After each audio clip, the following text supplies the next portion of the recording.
Here we are on the latest 45 from STREAMLINE Boats. Mr. Columbia's boat from Incaholic. As you can see, it has a nice summer kitchen here. Live well, large refrigerator, grill, sink, just about everything you can imagine. Garmin unit up top. Huge hardtop. Dual row seating. Extremely comfortable.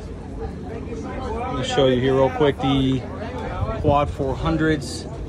Excellent access to the bilge. Just take you through a quick walkthrough here to give you an idea.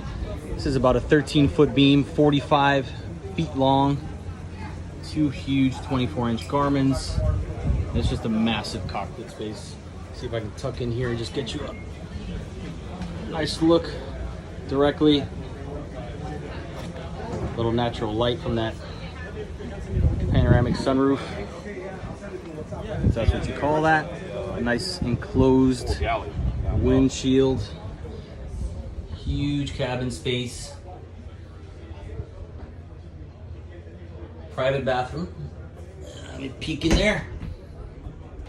Okay, I think they locked that for the show. You guys know what a head looks like. If you've seen one, you've seen them all, they say. So here we go up to the bow. Huge lounger. I mean, everything is big on this boat. Nice decking material and just great space, whether you're fishing, doing the family thing, just about whatever you want. You have the room for on this thing, and they're aggressively priced compared to, you know, what you normally see around the market. These guys have come in strong. You can tell they're doing things extremely well, and they're growing. We love to see it. Got live wells on either side of the transom as well. Just a must-see as well here at the Miami International Boat Show.